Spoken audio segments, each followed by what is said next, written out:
All right, I'm back. I'm going to go ahead and put that there, and that way you can look at the screen and see pictures of August and his friends there.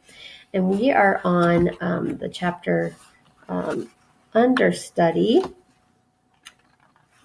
and we're in August's chapter again. So we're back to his point of view.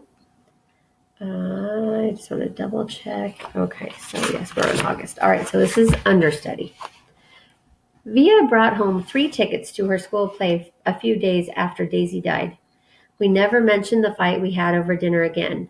On the night of the play, right before she and Justin were leaving to get to their school early, she gave me a big hug and told me she loved me and she was proud to be my sister. This was my first time in Via's new school. It was much bigger than her old school and 1,000 times bigger than my school. More hallways, more room for people. The only really bad thing about this bionic Lobot hearing aids was the fact that I couldn't wear a baseball cap anymore. In situations like these, baseball caps come in really handy.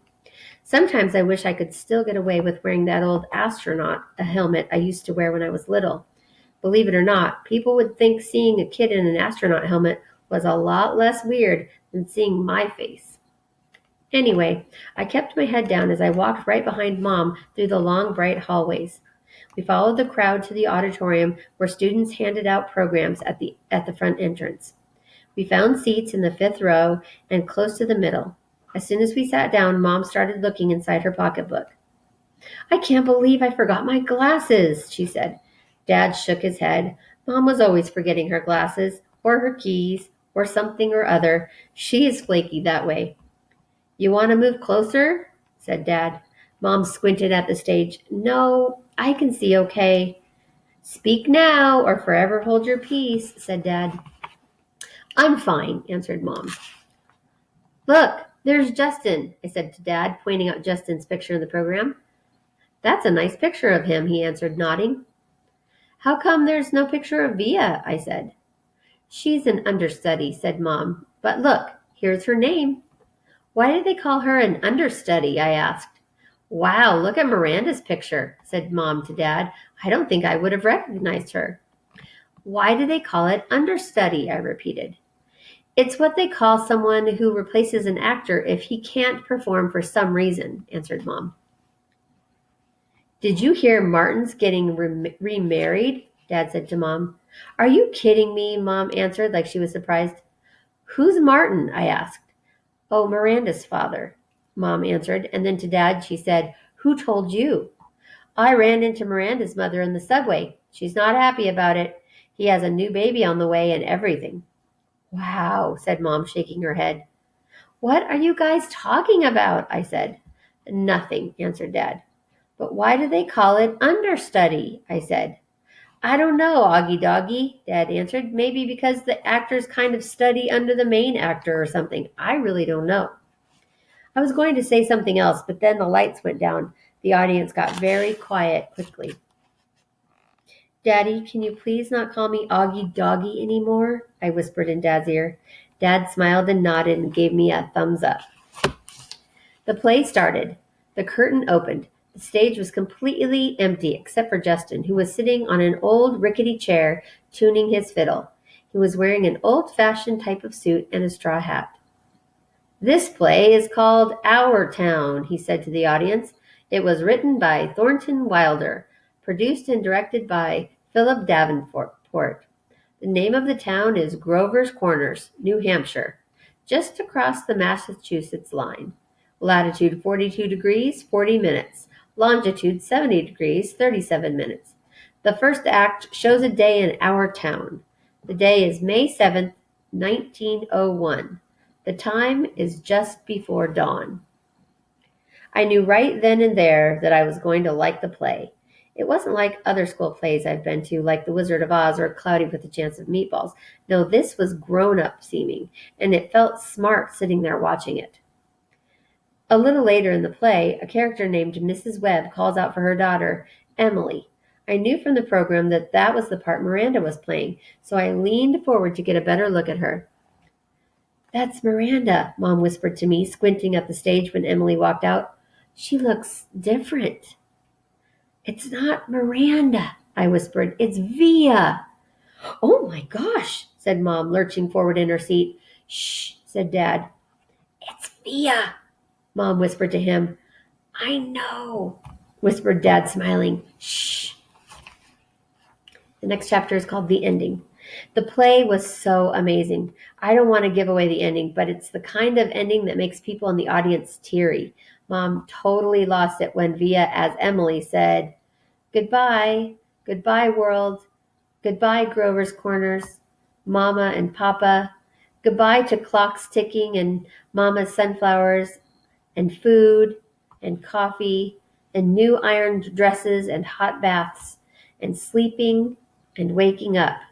Oh, Earth, you're too wonderful for anybody to realize you.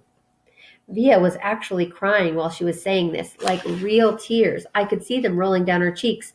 It was totally awesome. After the curtain closed, everyone in the audience started clapping. Then the actors came out one by one. Via and Justin were the last ones out, and when they appeared, the whole audience rose to their feet. Bravo! I heard Dad yelling through his hands.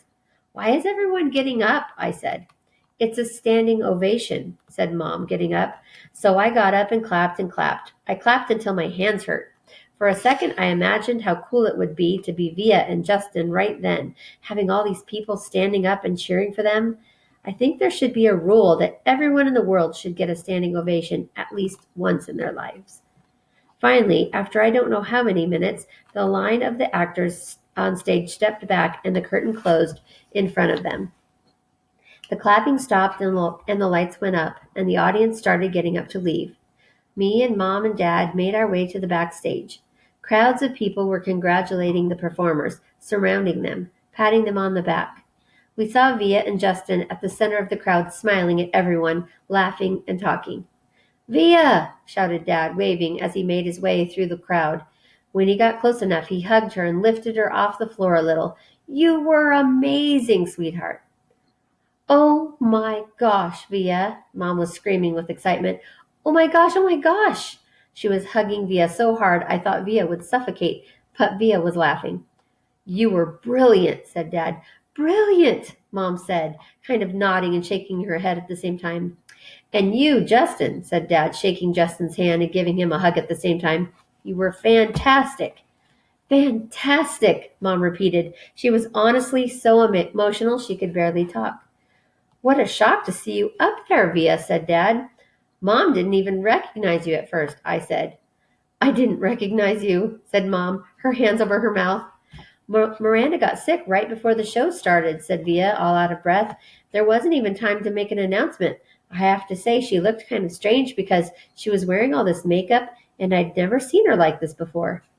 And you just stepped in there right at the last minute, said Dad. Wow. She was amazing, wasn't she, said Justin, his arm around Via. There wasn't a dry eye in the house, said Dad. Is Miranda okay? I said, but no one heard me. At that moment, a man who I think was their teacher, came over to Justin and Via, clapping his hands. Bravo, bravo, Olivia and Justin. He kissed Via on both cheeks. I flubbed a couple of lines, said Via, shaking her head. But you got through it, said the man, smiling ear to ear. Mr. Davenport, these are my parents, said Via. You must be so proud of your girl, he said, shaking their hands with both of his hands. We are. And this is my little brother August, said Via. He looked like he was about to say something, but suddenly froze when he looked at me. Mr. D, said Justin, pulling him by the arm, come meet my mom. Via was about to say something to me, but then someone else came over and started talking to her, and before I knew it, I was kind of alone in the crowd. I mean, I knew where Mom and Dad were, but there were so many people all around us, and people kept bumping into me, spinning me around a bit, giving me that 1-2 look, which made me feel kind of bad. I don't know if it was because I was feeling hot or something, but I kind of started getting dizzy. People's faces were blurring in my head, and their voices were so loud it was almost hurting my ears. I tried to turn the volume down on my Lobot ears, but I got confused and I turned them up louder at first, which kind of shocked me. And then I looked up and I didn't see Mom or Dad or Via anywhere. Via? I yelled out. I started pushing through the crowd to find Mom. Mommy? I really couldn't see anything but people's stomachs and ties all around me. Mommy? Suddenly, someone picked me up from behind. Look who's here, said a familiar voice, hugging me tight. I thought it was Via at first, but then when I turned around, I was completely surprised. Hey, Major Tom, she said. Miranda, I answered, and I gave her the tightest hug I could give. All right, so we'll read just a chapter of part 7, which is from Miranda's point of view from the story. So this is going to take us all the way back to the summer when she was in camp. This one's called Camp Lies. My parents got divorced the summer before 9th grade. My father was with someone else right away. In fact, though my mother never said so, I think this was the reason they got divorced. After the divorce, I hardly ever saw my father, and my mother acted stranger than ever. It's not that she was unstable or anything, just distant, remote. My mother is the kind of person who has a happy face for the rest of the world, but not a lot left over for me. She's never talked too much to me, not about her feelings or her life. I don't know much about what she was like when she was my age. I don't know much about the things she liked or didn't like. The few times she mentioned her own parents, who I've never met, it was mostly about how she wanted to get as far away from them as she could once she'd grown up. She never told me why. I asked a few times, but she would pretend she hadn't heard me. I didn't want to go to camp that summer. I had wanted to stay with her to help her through the divorce, but she insisted I go away. I figured she wanted the alone time, so I gave it to her. Camp was awful. I hated it. I thought it would be better being a junior counselor, but it wasn't. No one I knew from the previous year had come back, so I didn't know anyone, not a single person. I'm not even sure why, but I started playing this little make-believe game with the girls in the camp. They'd ask me stuff about myself, and I'd make things up. My parents are in Europe, I told them. I live in a huge townhouse on the nicest street in North River Heights. I have a dog named Daisy. Then one day I blurted out that I had a little brother who was deformed. I have absolutely no idea why I said this. It just seemed like an interesting thing to say. And of course, the reaction I got from the little girls in the bungalow was dramatic. Really? So sorry, that must be so tough, etc., etc. I regretted saying this the moment it escaped from my lips, of course. I felt like such a fake. If Via ever found out, I thought, she'd think I was such a weirdo, and I felt like a weirdo. But I have to admit, there was a part of me that felt a little entitled to this lie. I've known Augie since I was 6 years old. I've watched him grow up. I've played with him, and I've watched all 6 episodes of Star Wars for his sake, so I could talk to him about all the aliens and bounty hunters and all that. I'm the one that gave him the astronaut helmet he wouldn't take off for 2 years. I mean, I've kind of earned the right to think of him as my brother. And the strangest thing is that these lies I told, these fictions, did wonders for my popularity. The other junior counselors heard it from the campers, and they were all over it. Never in my life have I ever been considered one of the popular girls in anything. But that summer in camp, for whatever reason, I was the girl everybody wanted to hang out with. Even the girls in Bungalow 32 were totally into me. These were the girls at the top of the food chain. They said they liked my hair, though they changed it. They said they liked the way I did my makeup, though they changed that too. They showed me how to turn my t-shirts into halter tops. We snuck out late at night and took the path through the woods towards the boys' camp. When we got home from camp, I called Ella right away to make plans with her. I don't know why I didn't call Via. I guess I just didn't feel like talking about stuff with her. She would have asked me about my parents and about camp. Ella never really asked me about things. She was an easier friend to have in that way.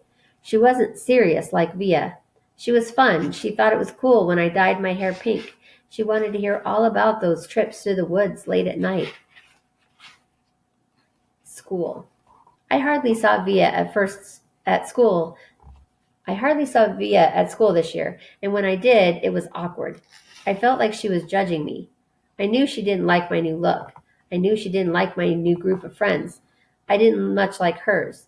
We never actually argued. We just drifted away. Ella and I badmouthed her to each other. She's such a prude. She's so this. She's so that. All right, excuse me. Ella never really asked me about things. She was an easier friend to have in that way. She wasn't serious like Via. She was fun. She thought it was cool when I dyed my hair pink. She wanted to hear all about those trips to the woods late at night.